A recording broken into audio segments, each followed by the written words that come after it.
Hello everyone, welcome to study नेटिक। मैं हूं पूजा मेहता। यहाँ पर आज हम पढ़ रहे हैं क्लास 12 की अकाउंटेंसी, जिसमें मैं आज आपको बिल्कुल न्यू चैप्टर स्टार्ट करने वाली हूँ। Chapter 5 retirement of partner. अभी तक के जो चैप्टर्स हैं वो मैं सब करवा चुकी हूँ। टी.एस. ग्रेवाल की बुक के सॉल्यूशंस भी करवा चुकी हूँ। यदि नहीं देखे हैं तो मेरी प्लेलिस्ट में चले जाना, वहाँ पर देख लेना। सभी कॉन्सेप्ट एंड सभी सॉल्यूशंस वहाँ पर अवेलेबल हैं। आप आराम से अपने टाइम के अकॉर्डिंग पढ़ाई कर सकते हैं। ऐसा नहीं है कि इसी टाइम पे जाना है, आपको कोचिंग जाते हैं जैसे या स्कूल जाते हैं तो उसी टाइम पर आपको पढ़ाई करनी है। जब आप फ्री हों तब आप ये कर सकते हैं। बहुत ही जल्दी मैं यहाँ पर इसके MCQs भी लेकर आऊँगी, PYQs भी पढ़ाऊँगी।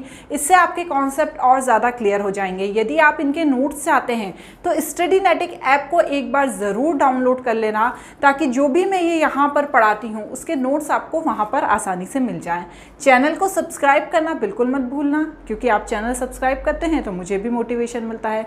तो बिना देरी किए स्टार्ट करते हैं हम क्या रिटायरमेंट ऑफ पार्टनर से। अब बच्चों, रिटायरमेंट ऑफ पार्टनर को समझने से पहले थोड़ा सा हम ये समझ लेते हैं कि इस चैप्टर में है क्या। देखो बच्चों, अभी तक आपने अकाउंटिंग फॉर पार्टनरशिप फर्म में क्या क्या पढ़ा है। इसमें सबसे पहले तो आपने अकाउंटिंग फॉर पार्टनरशिप फर्म का इंट्रोडक्शन फंडामेंटल पढ़ लिया, फिर आपने change in profit sharing ratio पढ़ लिया, गुडविल पढ़ ली, एडमिशन ऑफ पार्टनर पढ़ लिया। ये सब किसके लिए हो रहा है? जब दो या दो से ज़्यादा लोग मिलकर कोई पार्टनरशिप फर्म खोलते हैं और उसमें काम करते हैं। अब एडमिशन में आपने क्या पढ़ा कि जब किसी नए पार्टनर को वो एडमिट करना चाहते हैं तब क्या करते हैं। या change in profit sharing ratio में आपने क्या पढ़ा कि जो जो पार्टनर्स हैं जब वो अपना प्रॉफिट शेयरिंग रेशो चेंज करते हैं तब वो क्या क्या एडजस्टमेंट करते हैं। उसी तरह से होता है रिटायरमेंट ऑफ पार्टनर।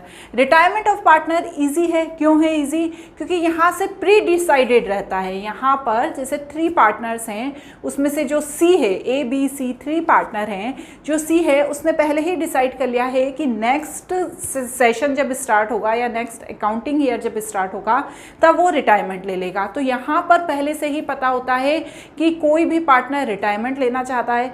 अब कई स्थितियाँ ऐसी होती हैं, हो सकता है कि जो पार्टनरशिप डीड बनी हो उसमें लिखा हो कि इतने साल बाद C रिटायरमेंट ले लेगा, या हो सकता है उसकी एज ज़्यादा हो गई हो तो वो रिटायरमेंट लेना चाहता हो। कई ऐसे कारण हैं जिसके कारण पार्टनर्स क्या करते हैं, रिटायरमेंट लेते हैं। तो इसी चीज़ को हमें यहाँ पढ़ना है कि जब कोई पार्टनर रिटायरमेंट लेता है तो किस तरह से एडजस्टमेंट किया जाता है। तो चलिए स्टार्ट करते हैं हम। देखो, रिटायरमेंट ऑफ पार्टनर, इसका मतलब क्या होता है? Retiring partner does not remain the partner of firm but the firm continues. मतलब पार्टनरशिप फर्म चलती रहती है लेकिन जो पर्टिकुलर पार्टनर है वो पार्टनरशिप फर्म में नहीं रहता है। It means firm continues its business with a remaining continuing partner according to the new or change partnership deed। देखो, जिस तरह से नया पार्टनर आता था तब पार्टनरशिप डीड चेंज होती थी या रिकॉन्स्टिट्यूशन ऑफ फर्म होता था, उसी तरह से जब कोई भी पार्टनर जाता है, रिटायरमेंट लेता है, तब भी पार्टनरशिप डीड चेंज होती है, प्रॉफिट शेयरिंग रेशो चेंज होता है और रिकॉन्स्टिट्यूशन ऑफ फर्म होता है। तो बस यहाँ पर यही बताया गया है। अब क्या होता है, किन कारणों से होता है, तो वही कारण यहाँ पर लिखे गए हैं। If there is an agreement to the effect, यदि कोई एग्रीमेंट है जिसमें पर्टिकुलर डेट पे ये पार्टनर रिटायर हो जाएगा, इसके कारण वो रिटायरमेंट लेता है। If the agreement does not exist and if all the partner agree to his retirement, वो बीमार रहता है, उससे काम नहीं हो पाता है बिजनेस में, तो सब पार्टनर ने मिलकर डिसाइड किया कि अब इसे रिटायरमेंट दे देते हैं। सभी पार्टनर्स का एग्री होना ज़रूरी है। If the partnership is at will by giving a notice of the remaining partner of his decision to retire. देखो, ये जब पार्टनरशिप डीड जब बनती है तब लिखा होता है पार्टनरशिप डीड में कि एट विल बनी है। मतलब क्या है, जब तक पार्टनर्स की इच्छा है वो पार्टनरशिप फर्म चलाएंगे, नहीं इच्छा होगी तो यदि कोई पार्टनरशिप फर्म को छोड़ना चाहता है तो वो रिटायरमेंट ले लेगा। तो यहाँ पर वही किया है कि जब कोई पार्टनर की इच्छा है कि वो पार्टनरशिप फर्म में नहीं रहना चाहता है और वो रिटायरमेंट लेना चाहता है तो सभी पार्टनर्स को उसकी इच्छा के अकॉर्डिंग चलना पड़ेगा। ठीक है। अब यहाँ पर कुछ लाइबिलिटी होती है रिटायरिंग पार्टनर की। जैसे जब कोई पार्टनर का एडमिशन होता है तब उसकी भी कुछ लाइबिलिटी होती है, उसी तरह से जब कोई पार्टनर जाता है तो उसकी भी लाइबिलिटी होती है। Retiring partner remain liable for all act the firm up to date of his retirement. A retiring partner may discharge from the liability of the agreement between the himself, third party or the continuing partner। यदि उसकी कोई liability है, suppose एक partner है, उसने firm से किसी तरह का लोन ले रखा है, या उसने कहीं बाहर से कोई लोन ले रखा है फर्म के बिहाफ पे, या उसको कोई पेमेंट करना है पार्टनर्स को, तो ये सारे काम को उसको करके जाना होगा। ऐसा नहीं है कि उसने बोला कि अब जो मैंने किया था वो किया था, अब मैं जा रहा हूँ, मैं रिटायरमेंट ले रहा हूँ। नहीं, उसकी इन सब के प्रति लायबिलिटी है जिसे पूरा करके उसे जाना होगा। क्लियर। अब नेक्स्ट क्या बोल रहे हैं, एडजस्टमेंट। देखो यहाँ पर जो है 8 एडजस्टमेंट रिक्वायर हैं। कितने एडजस्टमेंट रिक्वायर हैं?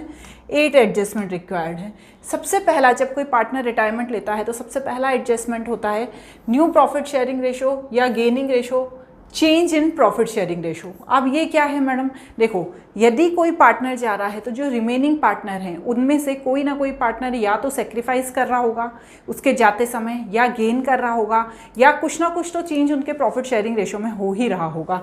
जैसे ABC 3 पार्टनर थे, अब ये C रिटायरमेंट ले रहा है, तो ये जो अपना शेयर है या तो वो A को दी जाएगा या B को दे जाएगा। हो सकता है A को सेक्रीफाइस करना हो, B को गेन करना हो, या हो सकता है इन दोनों को मिलकर डिसीजन लेके इनमें चेंज करना है।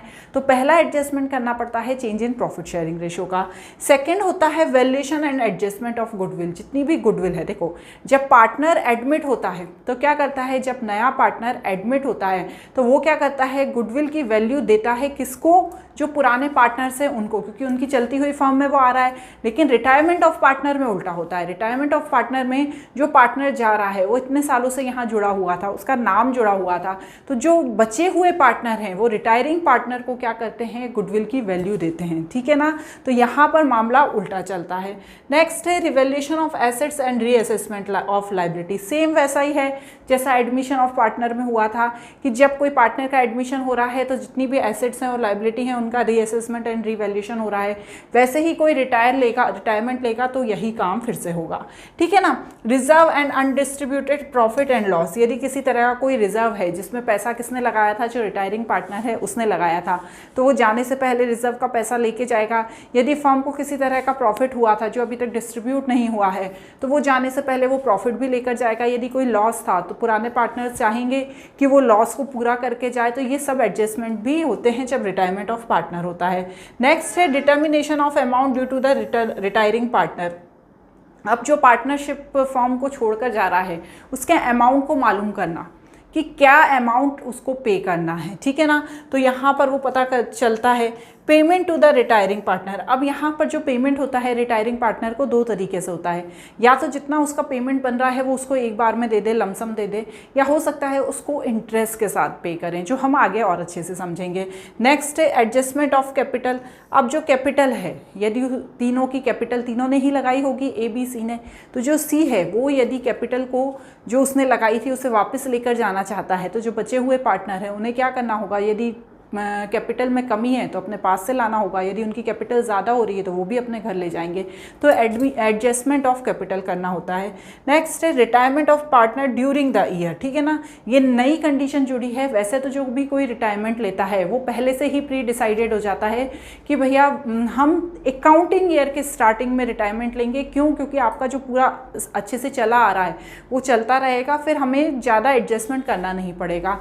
बट कभी कभी क्या होता है, कोई भी पार्टनर जैसे रिटायर हो गया, पर कभी कभी क्या होता है कोई पार्टनर बहुत ज़्यादा बीमार रहने लगा, वो ऑफिस नहीं आता था, वो काम नहीं करता था, उससे बनता नहीं था, उसकी तबीयत ठीक नहीं थी, तो सभी पार्टनर्स मिलकर ये सोचते हैं कि उसे रिटायरमेंट दे दे, तो वो बीच में ही उसे रिटायरमेंट दे देते हैं। तो ड्यूरिंग द ईयर जब रिटायरमेंट होता है तो कैसे एडजस्टमेंट होता है वो भी हम यहाँ पर पढ़ेंगे।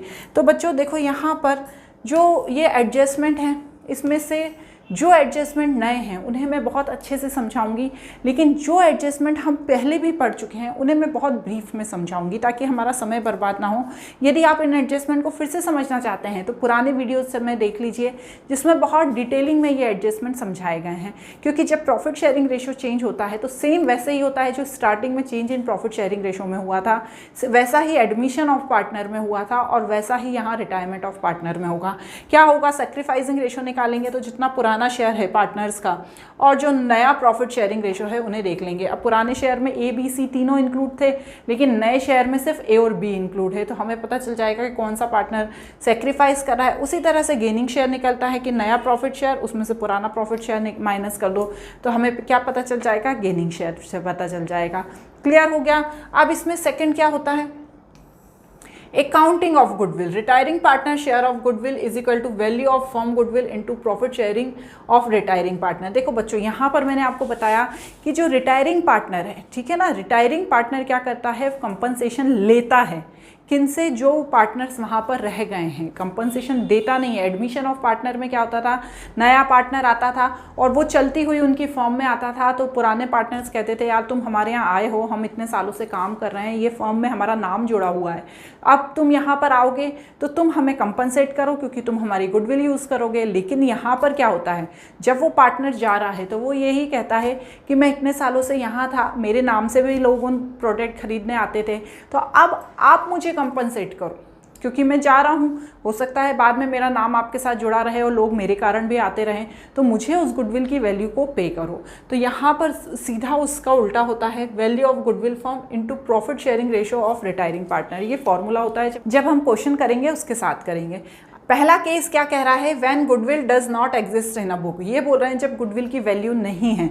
तो जो गेनिंग पार्टनर है, जो गेन कर रहा है, जैसे ए बी सी है, उसमें से बी को कुछ नहीं मिल रहा है लेकिन जो ए है वो गेन कर रहा है, तो गेनिंग पार्टनर किसको पे करेगा, रिटायरिंग पार्टनर को, ठीक है, जो गेन कर रहा है सिर्फ वही पे करेगा।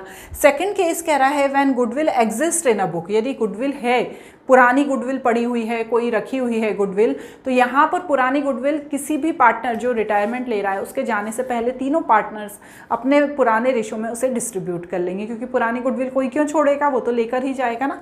तो बस वहीं यही वो चीज़ बताई गई है। थर्ड केस देखते हैं, sacrificing by the continuing partner और partner along with the retiring partner. अब क्या होता है, यहाँ ये कहानी होती है कि जो गेन कर रहा है, कभी कभी वो रिटायरिंग पार्टनर को तो उसे देना ही है, रिटायरिंग पार्टनर को तो उसे वैल्यू देना ही है गुडविल की, साथ ही साथ जो साथ में रह रहा है सेक्रीफाइसिंग पार्टनर, उसको भी पेमेंट करना पड़ता है उसे गुडविल का। अब वो बोलेगा ऐसा क्यों करूं मैं, क्योंकि भैया वो सेक्रीफाइस कर रहा है ना, रिटायरमेंट के समय जब पार्टनर जा रहा है तो जो पार्टनर वहाँ पर है वो सेक्रीफाइस कर रहा है, एक तो गेन कर रहा है, दूसरा सेक्रीफाइस कर रहा है और तीसरा जा रहा है। तो जो गेनिंग पार्टनर है वो किस किस को पेमेंट करेगा, रिटायरिंग पार्टनर को भी पेमेंट करेगा और साथ ही साथ किसको करेगा, सेक्रीफाइसिंग पार्टनर को भी करेगा, और ये जनरल एंट्री बन जाएगी, उसी के बारे में बताया है। और लास्ट होती है हिडन गुडविल। हिडन गुडविल के भी हम बहुत सारे क्वेश्चंस कर चुके हैं। यहाँ पर जब जो गुडविल होती है वो कैपिटल में इंक्लूड रहती है, क्योंकि जब पार्टनर रिटायरमेंट ले रहा है कोई गुडविल नज़र नहीं आ रही है, लेकिन हो सकता है कि जो कैपिटल है उसमें गुडविल हिडन हो, तो उसमें से हिडन गुडविल का कैलकुलेशन करके जब पार्टनर जा रहा है तो उसे दी जानी चाहिए, तो इसे क्या कहते हैं, हिडन गुडविल कहते हैं। क्लियर हो गया। नेक्स्ट क्या है, revaluation of assets and reassessment of liabilities. बिल्कुल बिल्कुल बिल्कुल सेम वही मैंने फॉर्मेट बनाया हुआ है जो मैंने change in profit sharing ratio में बनाया था, वही मैंने एडमिशन ऑफ पार्टनर में बनाया था, वही मैंने यहाँ पर बनाया है। जितनी भी एसेट्स हैं, जितनी भी लायबिलिटी हैं, उनकी इंक्रीज्ड वैल्यू है, उनकी डिक्रीज्ड वैल्यू है, उसका क्या करना है, हमें पूरा रिवैल्यूएशन अकाउंट बना लेना है। ये कब होता है, जब revised value of assets and liability are to be recorded, मतलब जब रिटायरमेंट ले रहा है पार्टनर और ये वैल्यू को रिकॉर्ड करना है, ऐसे समय में रिवैल्यूएशन अकाउंट बनाया जाता है। जितनी भी एसेट्स की डिक्रीज वैल्यू है उसे माइनस कर दिया जाता है और डेबिट साइड लिखते हैं, इंक्रीज वैल्यू को क्रेडिट साइड लिखते हैं, इसी तरह लायबिलिटी, इसी तरह यहाँ पर सारे एडजस्टमेंट लिखे हुए हैं। ठीक है, अब इन्हीं की यदि हमें जनरल एंट्री है तो हम क्या करेंगे, देखो सिंपल सी ये, यदि हमारी वैल्यू इंक्रीज हो रही है एसेट्स की, तो देखो यहाँ पे क्या लिखा है, इंक्रीज वैल्यू ऑफ रिवैल्यूएशन, तो यहाँ पर मैं क्या करूँगी, एसेट्स यहाँ पर क्या दी हुई है, बाय में दी है, तो assets account debit to revaluation कर दूंगी। इसी तरह से डिक्रीज वैल्यू ऑफ एसेट्स, उसकी होगी पूरी जनरल एंट्री। तो जनरल एंट्री करना रटना नहीं है आपको, ठीक है ना, ऐसा नहीं है कि मैंने जनरल एंट्री कर दी अब आप लिखते जा रहे हैं और याद करते जा रहे हैं, नहीं। यदि आपको ये पूरा रिवैल्यूएशन अकाउंट बनाना आ गया है तो आपको जनरल एंट्री करना भी आ गई है, क्योंकि जो चीज़ें डेबिट में हैं, टू में हैं, वो जनरल एंट्री में टू में आएगी और रिवैल्यूएशन अकाउंट को डेबिट कर देंगे। जो चीज़ें बाय में हैं वो हमेशा जनरल एंट्री में डेबिट में आएगी और रिवैल्यूएशन अकाउंट क्या हो जाएगा, क्रेडिट हो जाएगा। क्लियर। तो इस तरह से यदि हम रिकॉर्ड करते हैं तो ये पूरी जनरल एंट्री करते हैं।